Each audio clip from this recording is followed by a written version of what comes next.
Antarctica, the world's greatest freezer, is melting. Trillions of gallons are draining into the oceans. Sea levels are rising. It's happened before, and it's happening again right now. It's not a question of will sea level rise a large amount. It's only a question of how fast that will occur. How will humans fight back before our cities are inundated? Holding off the sea would be the major employer of the world by 2100.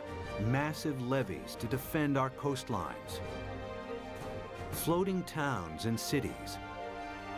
Vast dams connecting continents. It's our greatest challenge yet, Earth underwater.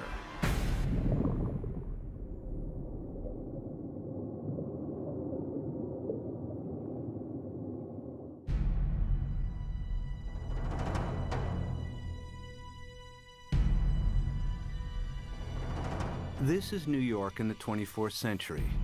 Sea levels have risen by 120 feet. Manhattan is flooded. What could cause such a terrifying scenario?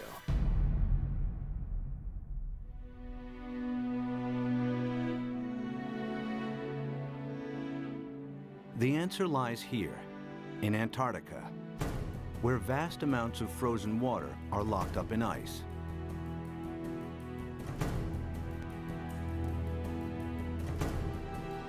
Some of Antarctica's ice sheets are more than 2 miles thick.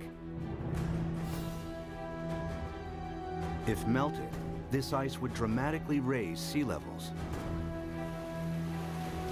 And the melting has already started. Taxi Jackson, please.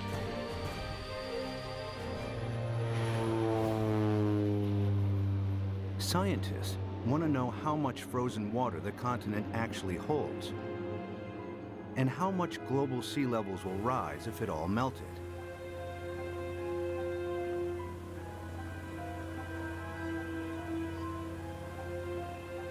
Specially equipped aircraft send radar beams deep into the ice, which reflect off the bedrock and measure the depth of the ice sheet.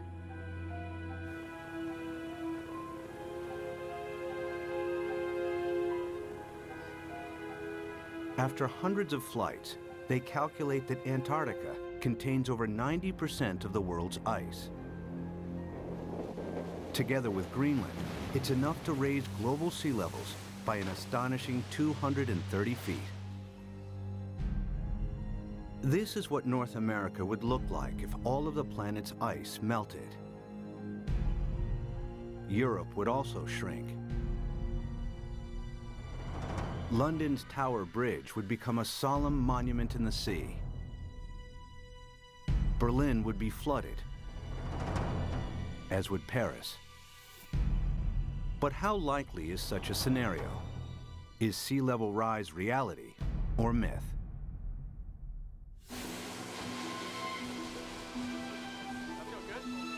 Professor Peter Ward is a paleontologist and astrobiologist. He's written extensively on the history of life on Earth.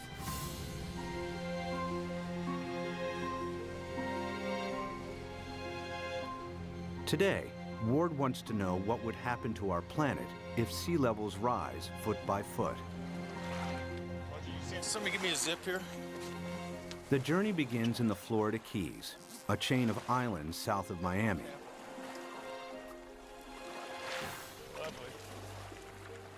He's looking for clues from the past that may help predict the future of our planet.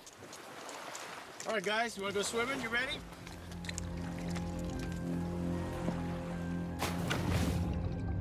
Just a few feet below sea level are banks of coral that have been at this location for over 4,000 years.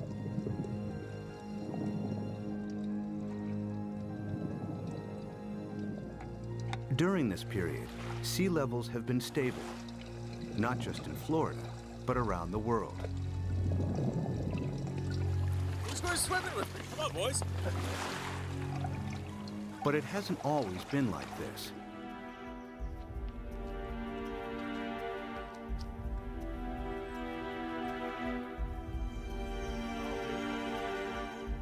A few hundred yards from shore, Peter visits an abandoned quarry that reveals startling evidence from the past. Oh yeah, beauty. Nice. Look at this dude. Sitting right in growth position, grew straight up. Very nice. I came here at a very young 23 years of age. Our professor brought us to this quarry and said, this is a perfect reef, and it is. Look at this big coral sitting right in place. This is how corals grow straight up. And not very far offshore from us, we have these same corals living in place. And these things have to live in at least 10 feet of water. So we're sitting here. There's not been any volcanism. Nothing has lifted Florida up. How could you get this coral this high up in the air now, unless you had sea level, at least another 10 feet above this? It was the first indication to me that sea level, which I knew had gone down and come up, but I had never thought that it could be higher than it is now. If history repeats itself, our coastal cities would be inundated. Sea level rise is not a myth. It could happen again, just as it's happened before.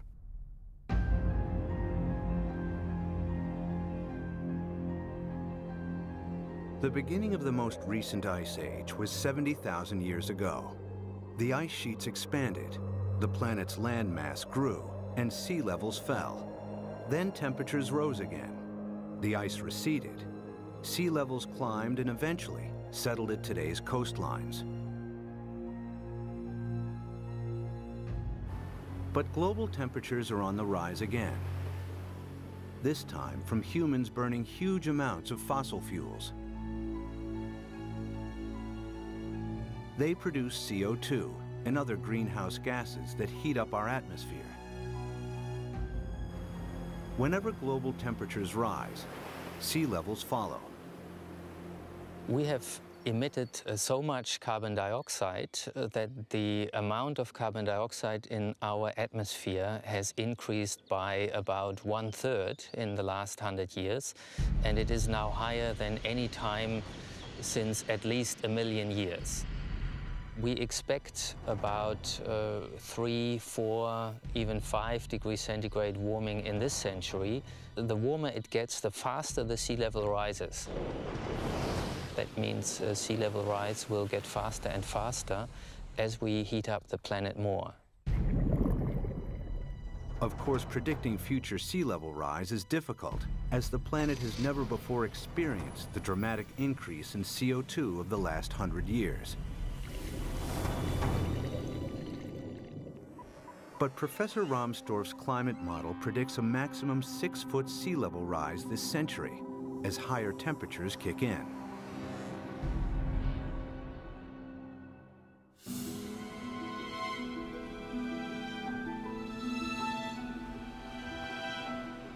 One city that would face inundation this century is Miami, Florida. Just a few feet above sea level, it has virtually no defenses against a rising ocean.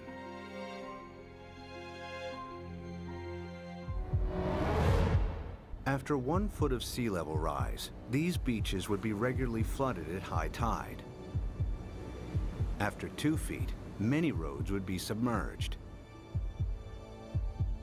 After 3 feet, if a hurricane strikes, the surging water would overcome sea defenses and cause flooding deep inland. Much of the region's coastal real estate would be ruined. We are looking at millions and millions and millions of dollars of real estate here. And we can assume that every one of these things is $500,000 to $1 million. We've got 100 here, we've got $1 billion in a very short area through here. So our $1 billion of houses, we get 1 meter, 3 feet of sea level rise, and every single one of these houses is useless. Who's going to buy them? What happens to this $1 billion of real estate by the time we get 3 feet? I mean, it's gone. It's useless. It's just, you scrape it off with bulldozers and you just leave it here. That's what will happen. It'll just be left here. And it's not just residential properties that will be affected. Think of all the wharves and all the places where ships offload and unload all the goods and services. And if sea level rises even 3, 4, 5 feet, every single one of those ports has to be replaced. The cruise ship lines, there are billions of dollars of infrastructure that even a small sea level rise takes out. You got to rebuild it all over again. After 4 feet of sea level rise, electricity supplies would be affected as coastal power plants are flooded. After 5 feet, some of Florida's freshwater resources would be contaminated with seawater, and the Everglades National Park becomes a vast bay. After 6 feet, millions of Floridians would have to evacuate the state. So what's going to happen to Florida? By 2100, we'll be at least 4 to 6 feet higher. So this tide, which is not a high tide, will be about here, up to here. There's no way that we can keep the sea back as it rises. Miami-Dade County will be severely diminished.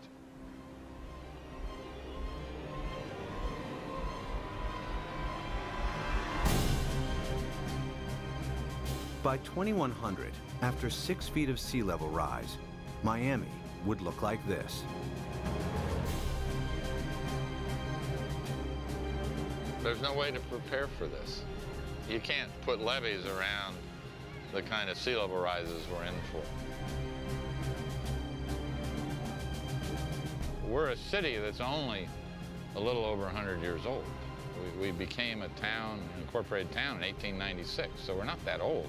But we may not make it for the next 100 years. The only way to prevent Miami from flooding would be to construct a vastly expensive system of levees surrounding the city. It would be a major engineering challenge, as Miami is built on porous ground that allows seawater to seep through. Alternatively, if Miami was flooded, the city would eventually have to be abandoned. There are cities you can save and cities that you can't save, and the choices will be based on, can we dike it off, can we put it off, or is this too expensive, not worth the price, not worth the effort. One city determined to defend itself against the sea is New Orleans, Louisiana. During Hurricane Katrina in 2005, large parts of New Orleans were flooded after a storm surge raised sea levels by 20 feet. The city lies several feet below sea level. Its antiquated locks and levees weren't strong enough to hold back the rising sea. As the storm pushed the Gulf's surging waters into Lake Borgne and onwards into the city's canals, New Orleans' sea defenses broke in 50 places.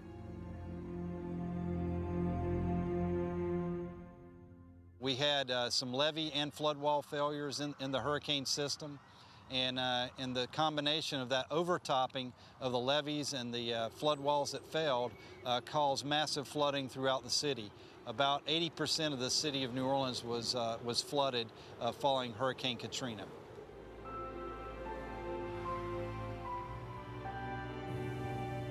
It took weeks before the floodwaters were pumped out and residents were able to return. Among them were Victory Wallace Taylor and her son Peter, who returned home to a badly damaged house. The flood was very bad. They wouldn't let us come and see about our house. It damaged my heart a little bit because I'm afraid for the flood. Like if the flood come in again, I don't know what to do because I think I might panic this time. I don't know. It is a hard pill to swallow, you see.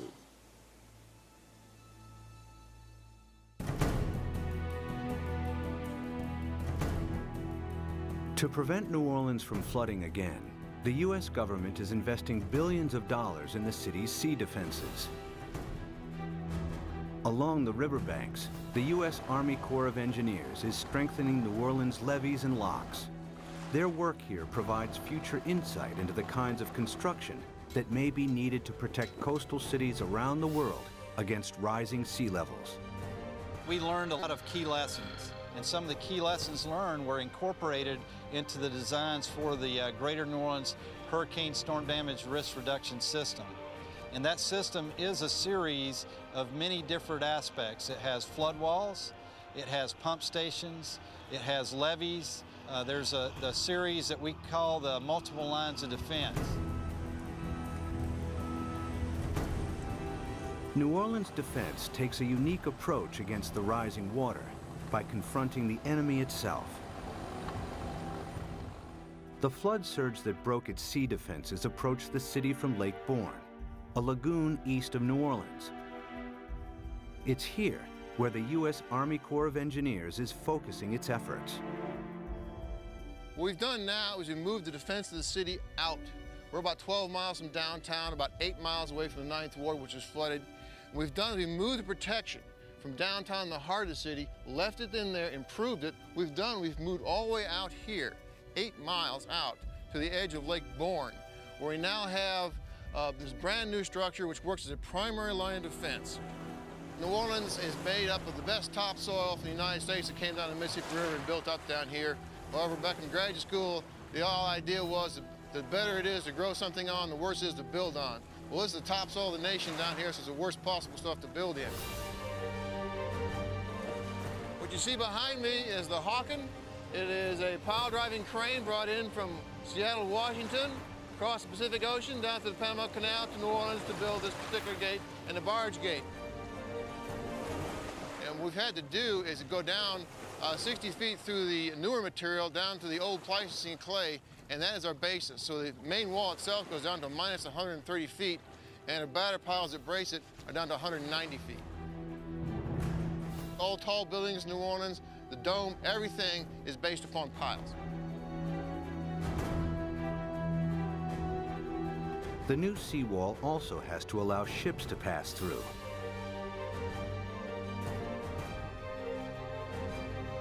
Dry cofferdams are put in place to construct barge and sector gates. The concrete is poured, the dams are flooded, and the gates can be completed.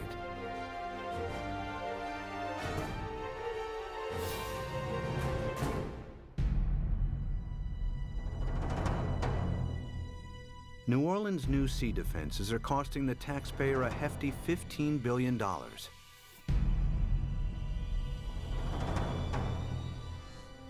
But their design only accounts for storm surges that build from sea levels today.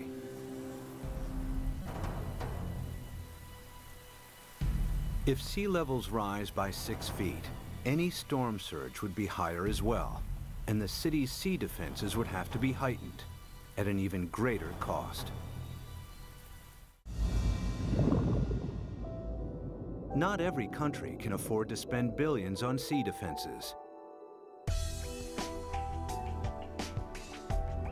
In Bangladesh, many of its 150 million inhabitants live at or just above sea level.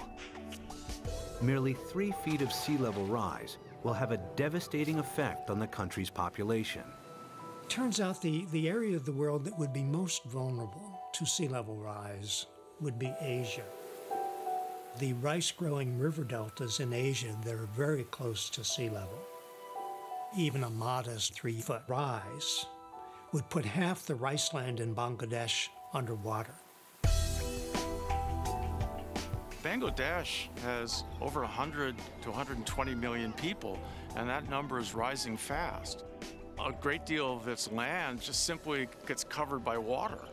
And again, once you have salt water coming up, it's not just the land that's covered, it's the intrusion of salt. Even a 3-foot sea level rise wipes out half its rice crop. Their population's going up 1/3, and their land is being shrunk by 1/3. You know, you do the math. It's a catastrophe coming at us.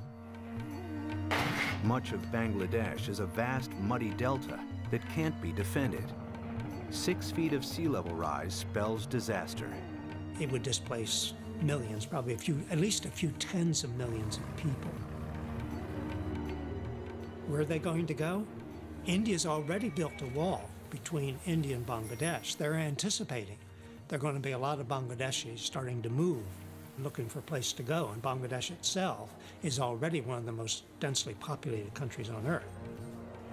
And then there are another 18 or 20 rice-growing river deltas in Asia, the Irrawaddy in Burma, the Pearl River Delta in China, and so forth, that would be affected in varying degrees by the rise in sea level. By the end of the century, cities and coastlines around the world will be under siege from the rising tides. Everywhere, people will be building levees and sea defenses to fight back.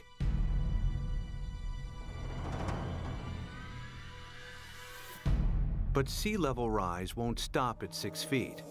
They're likely to rise at an even faster rate. As the predicted melt of Greenland and Antarctica accelerates, exposed cities may not have time to build new sea defenses. Clues about the speed of future sea level rise are found during the time of the last ice age. As global temperatures rose, the planet's ice sheets melted into the sea. Sea levels increased by a staggering 390 feet until they settled at today's levels. How fast did this happen? The answer may help predict how quickly sea levels could rise in the next century, and how much time we have to defend our coasts. Professor Rick Mortlock is one of the world's leading experts on past sea level rise. He and his team collect fossilized coral from the seabed. In the lab, they analyze and compare the exact depth and age of each sample. A clear picture emerges of how fast sea levels rose thousands of years ago. We have 2 pieces of fossil coral that was recovered from drill cores off of Barbados. So by dating these samples and knowing the depth at which they were retrieved, we can use that information to create a point-by-point reconstruction of sea level for the last 20,000 years. There's one particular sea level rise of interest. We call it Meltwater Pulse 1A. During that period of time, we believe sea level rose about 20 meters in 500 years, or about 4 to 5 meters per 100 years. If the same happens again, it would translate to as much as 16 feet of additional sea level rise in the next century. Factor in today's affairs, and the rise may be even faster. If we don't get emissions under control, the rate of sea level rise will keep accelerating. And so in the next century, it's not only that we get the additional 5 to 7 feet that we got the last century, that's going to happen, but we add on to that. So now we're looking by 2200, probably at least 15 feet above, and probably 20. By 2100, the cities will know that they are doomed. The coastal cities, anyway. If the oceans rose with accelerating speed, the planet's most exposed cities may not have time to build adequate sea defenses. Sea levels would rise by 16 feet per century. New Orleans could flood, followed by Miami.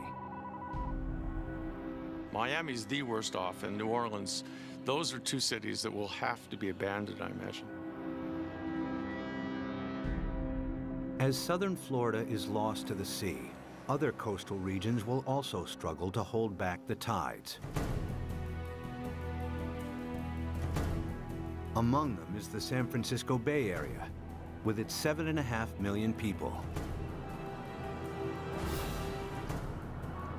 The San Francisco Bay Area is particularly vulnerable to sea level rise because of our history. Although the bay is big, it's very shallow. 2/3 of it was less than 12 feet deep. So lots of it was filled and reclaimed. We're standing here on reclaimed land, and all of downtown San Francisco, the financial district, is on reclaimed land.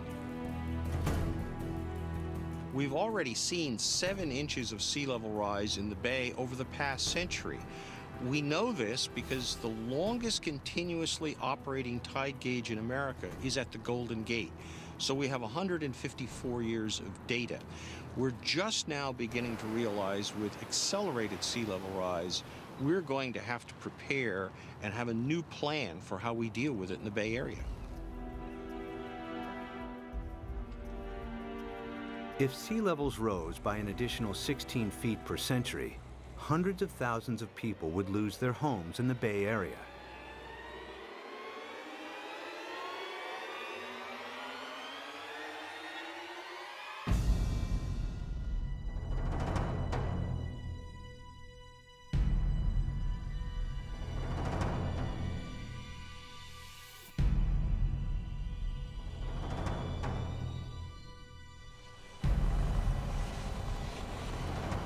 To protect San Francisco Bay, levees would have to be built on a massive scale. The silver lining is the engineering will create so many jobs. Holding off the sea will be the major employer of the world by 2100, I think. This is going to be worldwide. We're going to have a damn revolution.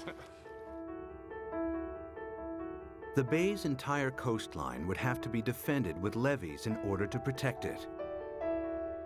But in the east, the Sacramento-San Joaquin Delta would remain vulnerable because it's at or below sea level.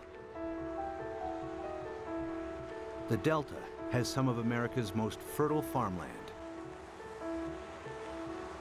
The most important part is food.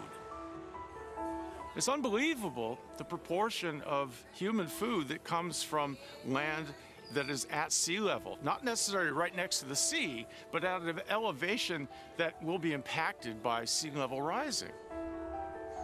Sea level rises a little, all those fields next to it, even if they're not covered by the sea, are rendered useless for human crops by the sea. If the Delta and its farmland were lost to the sea, California's food supply would be in jeopardy. The Delta is also one of the main sources of fresh water on the American West Coast. This is the hub of California's water supply. 26 million people drink water that comes from this estuary. That's a huge number. 2/3 of the population of California gets water from this estuary. If you raise sea level even a foot, you know, which in our mind isn't all, as geologists, that doesn't seem like much, yeah, but that's common, yeah. If you raise sea level a foot, the work that we've done suggests that you will salt up this end of the Delta, even if the levees all stay together, even if they don't fail.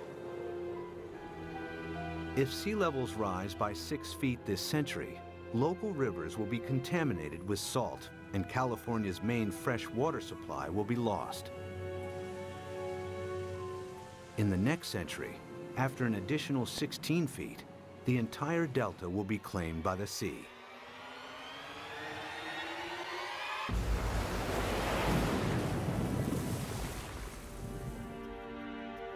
But there may be a way to defend both the Delta and San Francisco Bay. San Francisco is among the best, easiest to save. The most radical solution would be putting a big dam right across the bay under the Golden Gate Bridge. On the ocean side, the sea is about 130 feet deep. Building a dam would be controversial and would turn the bay into a freshwater lagoon. But at a time of intense sea level rise, some may consider this the best option.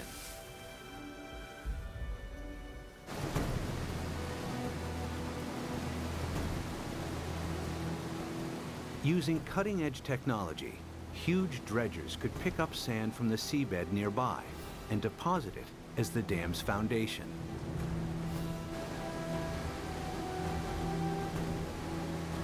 The dam's shallow incline would ensure maximum stability against earthquakes, breaking the power of the ocean waves with ease.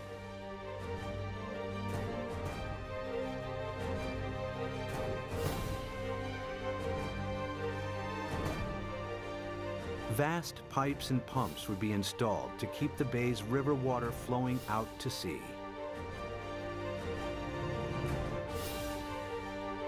The Golden Gate Dam would cost $2.5 billion and could be heightened to deal with any sea level rise in the future. San Francisco and the Bay Area would be saved.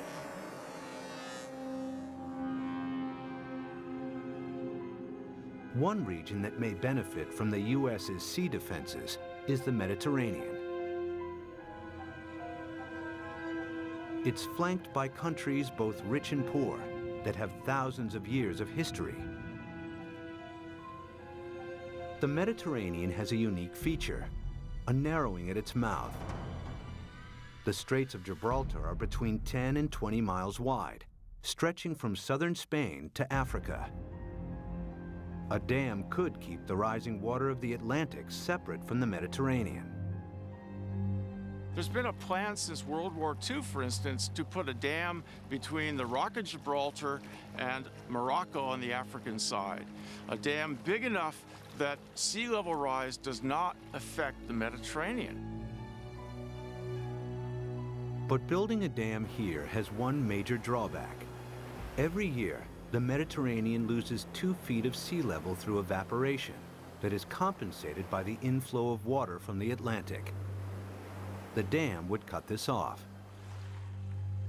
In the case that you build a dam in the Gibraltar Straits, there will not be the flow of water from the Atlantic. So in the case that you cut the flow, so there will be a evaporation, there will not be compensation, and there will be a permanent drop of the water level. After years of evaporation, the Mediterranean would turn into a stagnant saltwater lake. Eventually, the sea would dry out.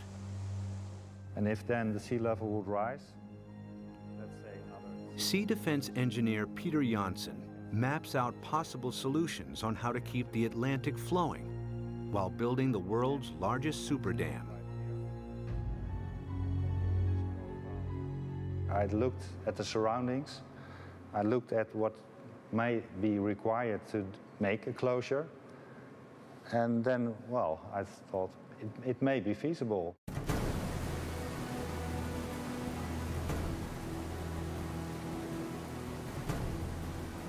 One of Janssen's solutions is to use the same building techniques applied to the Golden Gates. The dam would be 20 miles long and tower 1,250 feet above the seabed, the same height as the Empire State Building. Another solution is to keep the natural flow of the Gibraltar Straits. Huge amounts of Atlantic surface water will flow into the Mediterranean. At a much lower depth, some of the Med's saltier water will be pumped back out again, keeping the sea's salt and sea levels stable. The world's greatest super dam would cost $275 billion. The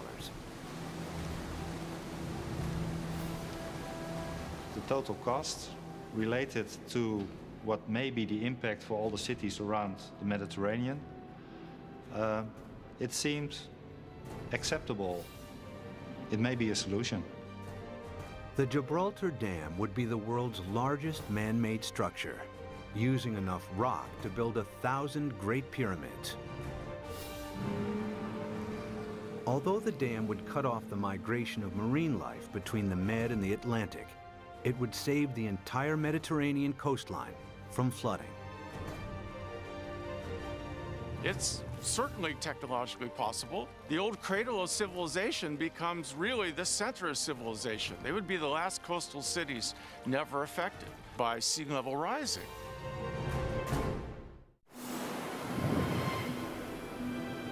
By the end of the next century, sea levels could rise by nearly 22 feet. Some cities may be saved through the construction of super dams. Others that can't be defended are lost to the sea. Exposed countries too poor to build defenses are flooded. Around the world, hundreds of millions are displaced. It's likely that by the 23rd century, the ice sheets will melt at an even faster rate, and that the oceans will rise with increasing speed. The planet's growing population and a continuing hunger for cheap energy could make it worse. The problem that I see again is the number of people. Every new person is going to want housing. Every new person is going to need food, obviously, and want transportation. Let's say that all of us cut our gas emissions. So 6.5 billion of us cut down by a third all our usage, and then we raise the population by a third. All those new people are just adding back to what we've cut away. Some scientists believe that our CO2 levels could quadruple over the next centuries.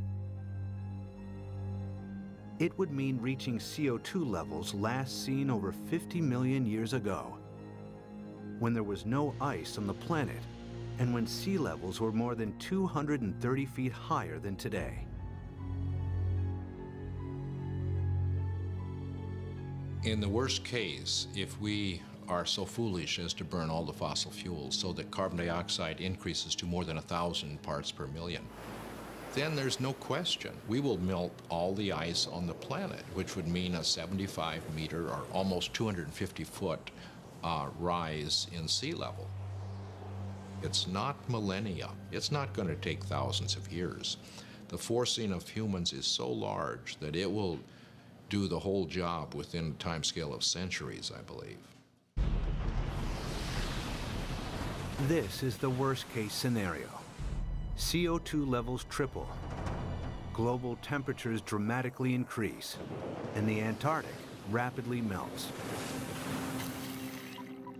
The world's coastlines are eroded as sea levels rise by an additional 50 feet by the end of the 23rd century. One rich city that would struggle to defend itself is London, Western Europe's largest metropolis. Its main river, the Thames, is tidal, and water levels vary by up to 22 feet. The Thames barrier defends the city against storm surges from the sea. If a tide is unusually high, the barrier closes its gates, and inner London is protected. If sea levels rise by 6 feet, the barrier would have to be replaced by a huge seawall upstream. But if they rise by 50 feet per century, there may not be enough time to build adequate sea defenses. It would be a disastrous situation. It would mean you simply can't inhabit the coastal areas because you will have a continually changing sea level. So we really do not want to go down that path.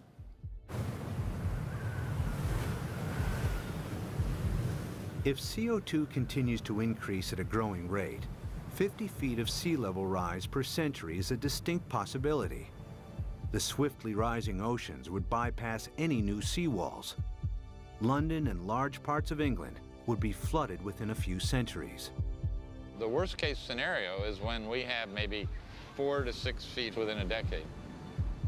That's not the kind of thing where you sort of sell your houses and say it's going to be okay. But you're trying to get out of there without drowning. It's going to challenge the existence of civilization.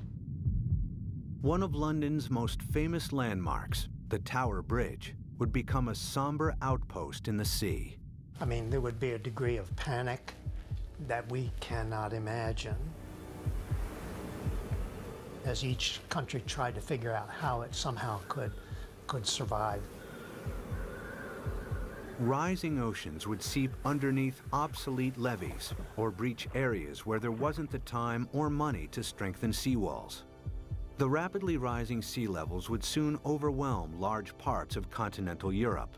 By the time all of the Antarctic's ice has melted, Denmark, the Netherlands, and large parts of northern Germany and France will be lost. Significant sea level rise may turn Berlin into a coastal town within centuries.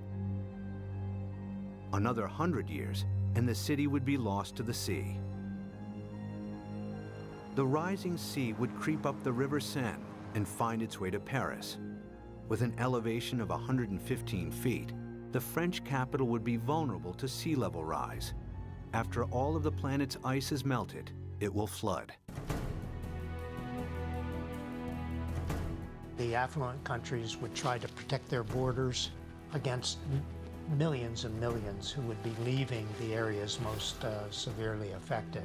But the stresses associated with migration on this scale are unimaginable. The meltdown of the planet's ice sheets would completely transform our world. But even as our coasts are pushed back by the rising oceans, resourceful humans would try to adapt.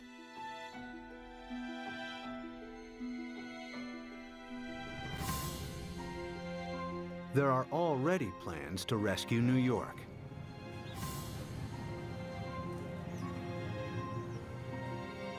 Manhattan Island is flanked by two fast-flowing tidal rivers.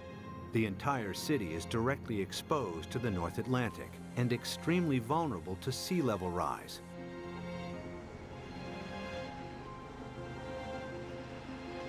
Professor Malcolm Bowman is an oceanographer and expert on the effects of sea level rise in New York. If the worst case scenario, the rapid meltdown of the ice sheet on Greenland, the West Antarctic ice sheet, were to happen extremely rapidly, the future of New York City is in peril. So the city has two options. One, either build massive defenses, or two, start evacuating the city and its population to higher ground. The flooding of New York's underground installations would only be the first in a series of catastrophic events. After the first 6 feet of sea level rise, parts of lower Manhattan would be submerged. If sea levels rise by 50 feet, the water would move into Times Square. Behind me is the Manhattan Bridge, with sea levels rising 250 feet. That bridge would have seawater lapping around the roadway. New York City as we know it would not exist. But there is a way that New York might adapt even to extreme sea level rise. The idea is to build on water. Here in the Netherlands are several communities of floating houses. Koen Olthaus is a visionary architect who believes these houses are the beginning of a new trend in design and construction. So what you will see is that people go and design floating apartment buildings and really floating structures like 200 by 200 meters with roads on top of it and with cars on top of it and houses. Such floating cities could be built with a new lightweight material that's like a concrete sponge. The beauty about floating cities is that you don't have to protect them from nature. They just go on with nature, they live with nature. And they will just go up and down with the water. Olthaus has designed a seawall to protect Manhattan, with floating districts attached to it. New York, we're going to build a new Wall Street around it, around Manhattan. So we can redesign the city around it, or even having floating leisure around it, floating agriculture. A floating New York is still in the concept stage. But one day, this may be the solution for hundreds of coastal cities facing inundation.